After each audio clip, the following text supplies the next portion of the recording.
Video start करने से पहले सब्सक्राइब कर दीजिए हमारे चैनल एक्सेलेंट लर्निंग पॉइंट को। बेल आइकन को प्रेस कर दीजिए ताकि आपको नोटिफिकेशन मिल सके।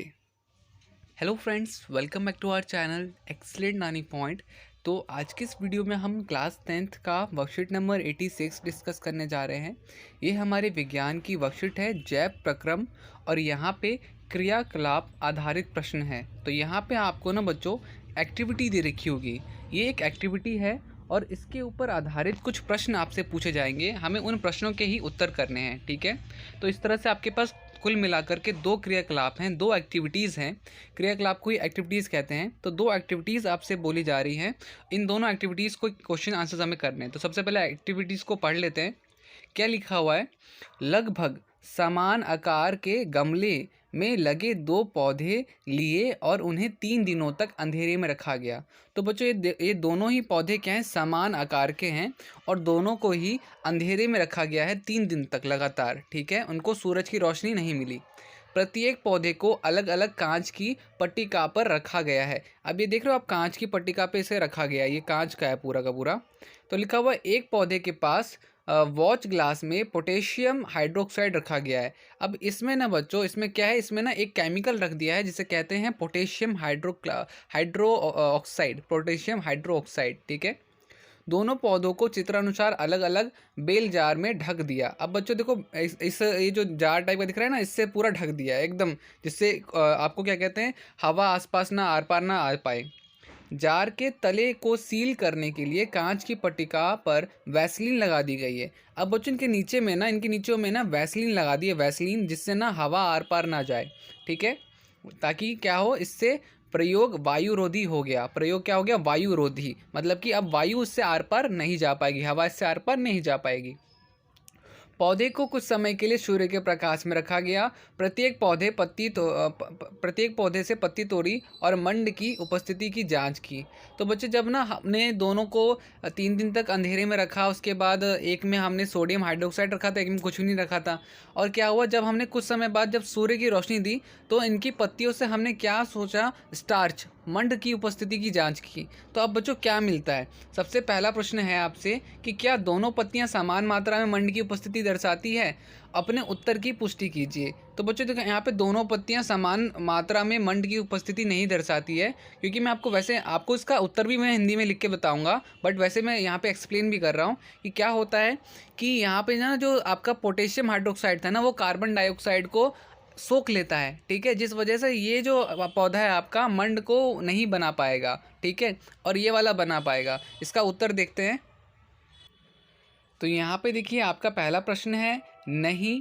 नहीं, क्योंकि जिस बेल जार में KOH रखा है वहाँ प्रकाश संश्लेषण नहीं होगा, क्योंकि जो आपका पोटेशियम हाइड्रोक्साइड होता है वो CO2 को क्या कर लेता है? सोख लेता है। बच्चों ये देखो, यहाँ पे लिखा हुआ ना कि KOH CO2 को सोख लेता है, ठीक है। तो ये पहले प्रश्न का उत्तर हो जाएगा। फिर हमसे दूसरा प्रश्न क्या पूछा जा रहा है? दूसरा प्रश्न, इस क्रियाकलाप में KOH का क्या कार्य था? इस क्रियाकलाप में KOH, पोटेशियम हाइड्रोक्साइड का क्या कार्य था? तो इसका भी उत्तर देख लेते हैं। इसका उत्तर क्या होगा? तो सेकंड का उत्तर होगा आपका कि KOH CO2 को सोख लेता है, ठीक है। KOH का काम होता है? तो KOH कार्बन डाइऑक्साइड को सोख लेता है। इसके बाद बच्चों हमसे तीसरा प्रश्न पूछा है, जार के तले को सील करने के लिए कांच पट्टिका पर हम वैसलीन क्यों लगाते हैं? तो वैसलीन जो है आपका क्यों लगाते हैं? तो यहाँ पे लिखा होगा बेल जार को वायुरोधी करने के लिए। क्यों बच्चों? बेल जार को वायुरोधी करने के लिए कांच पट्टिकाओं पर हम वैसलीन लगाते हैं। बड़ा सिंपल सा आंसर है।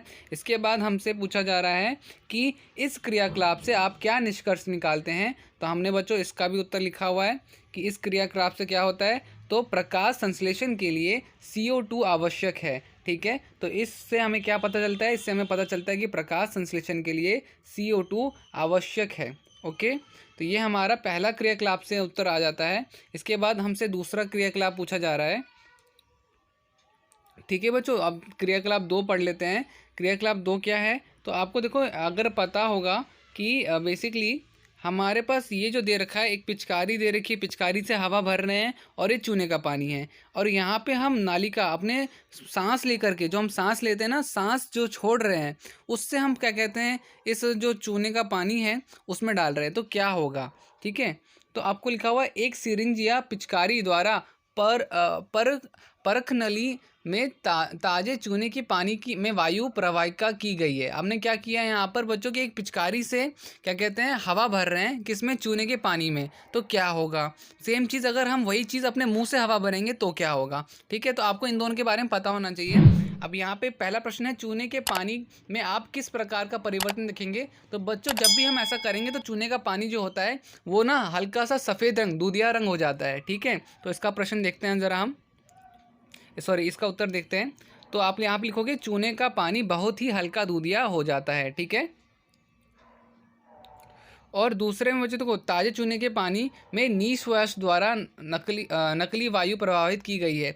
अब बच्चों इसमें तो था कि क्या होगा, हल्का दूधिया हो जाएगा, बट यहाँ पे अगर हम खुद से करेंगे तो क्या होगा, तो यहाँ पर भी वही चीज़ होगी बच्चों, यहाँ पे वही चीज़ होगी। यहाँ पे क्या होगा, चूने का पानी दूधिया हो जाएगा, यहाँ पे हल्का दूधिया और यहाँ पे पूरा का पूरा एकदम वाइट हो जाएगा। ठीक है, इसके बाद तीसरा प्रश्न पूछा जा रहा है कि ए या बी में से किस परीक्षण में रंग परिवर्तन अधिक समय लेगा।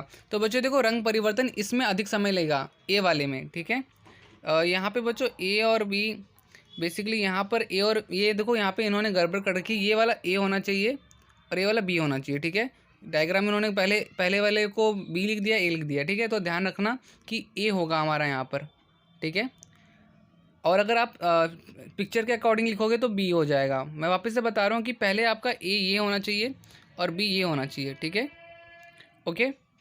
इसके बाद तो यहाँ पर हमारा तीसरा प्रश्न है, तीसरा प्रश्न तो ये हो गया। अब चौथा प्रश्न हमसे पूछा जा रहा है कि हम चूने का ताज़ा पानी क्यों नहीं लेते हैं। तो देखो हम चूने का ताज़ा पानी ही क्यों लेते हैं, तो हम यहाँ पे इसका आंसर लिखेंगे। चौथे प्रश्न का उत्तर है कि पहले का बना चूने का पानी वायुमंडल की CO2 से अभिक्रिया कर सकता है। ठीक है, इसलिए हम ताज़ा पानी लेते हैं चूने वाला। इसके बाद हमारा आखिरी प्रश्न है, निश्वास द्वारा नकली वायु में कार्बन डाइऑक्साइड की मात्रा के बारे में यह क्रिया क्या दर्शाता है। तो देखो पांचवा प्रश्न हम यहाँ पे देखेंगे। पांचवें प्रश्न का उत्तर है कि यह प्रक्रिया दर्शाता है कि निश्वास द्वारा नकली वायु में कार्बन डाइऑक्साइड की मात्रा अधिक होती है। ठीक है, तो इस तरह से हमने सारे के सारे प्रश्नों के उत्तर कर दिए हैं। यही थे हमारे सारे की सारी वर्कशीट्स के आंसर्स। उम्मीद करता हूँ आपको अच्छी लगी हुई वीडियो। तो आज की वीडियो में इतना ही, मिलते हैं नेक्स्ट वीडियो में, तब तक के लिए bye bye and take care.